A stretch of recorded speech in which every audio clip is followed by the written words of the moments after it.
Isang big man ang pinakawalan ng Detroit Pistons, ito'y si Paul Reed.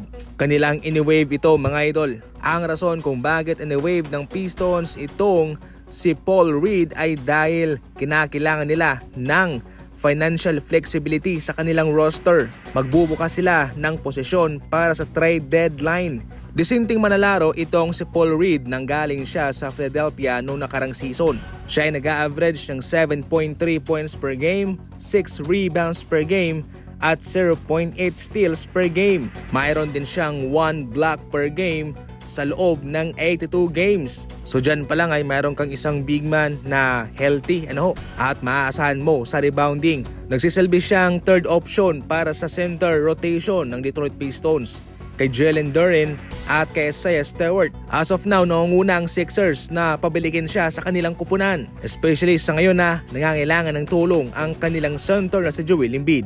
Subalit nakadepende pa rin yan kung saan gugustuhin pumunta nitong si Paul Reed mga idol. Ang tanong ay kung babalik pa siya sa Sixers kung saan nag-i-struggle ito ngayon, o pwede rin kung mayroong isang contender na kupunan ang magpapakita ng interest sa kanya. Definitely, yun ang pipiliin niya mga idol.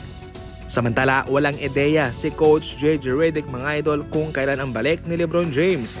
Nanggaling na mismo sa kanya nung siya'y tanungin ng isang reporter na hindi niya alam kung kailan babalik itong kanilang high-scoring player na si LeBron.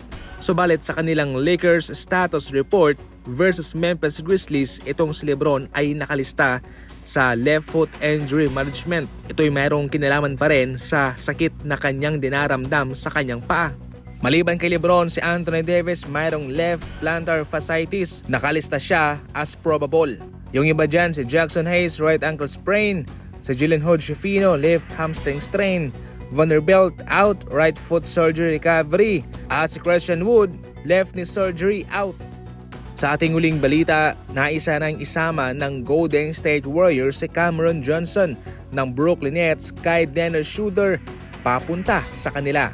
Subalit hindi na pumayag ang Brooklyn Nets mga idol, si Dennis Schroeder lang. Good thing na hindi na puinersa ng Golden State Warriors si Cam Johnson sapagkat mas marami ang kanilang mabibitawang manlalaro na siyang magkakaroon ng big time effect sa kanilang rotation. Samantala, magkakaroon ng Golden State Warriors ng twist sa kanilang playing style. Kung kilala itong Golden State sa high volume 3-point shooting, syempre marami silang gwardya. Ngayon, sa pagdating ni Dennis Schroeder sa kanila, sila ay nadagdagan ng mid-range shooter. Katulad ng aking sinasabi sa ating mga nagdaang video ay jackpot ang Golden State dahil hindi lang playmaker at defensive na manlalaro itong si Dennis Schroeder. Hindi lang siya shooter from the 3-point line, kundi nakalista din siya sa highest mid-range percentage. Number 1 siya na mayroong percentage na 60%. Pangalawa si Bridges, 54%. Si Cam Thomas, 52%.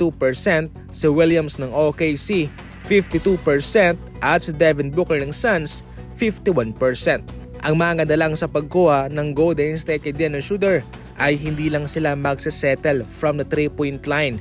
Mayroon din silang option na pwedeng umatake sa loob ng pinta at gumawa ng mga clutch points. Dahil syempre, dyan din magaling si Dennis Schroeder. Yan lang muna sa ngayon ng ating mga fast break balita. Huwag kalimutang i-like ang video ito. Malaking bagay po yan sa amin.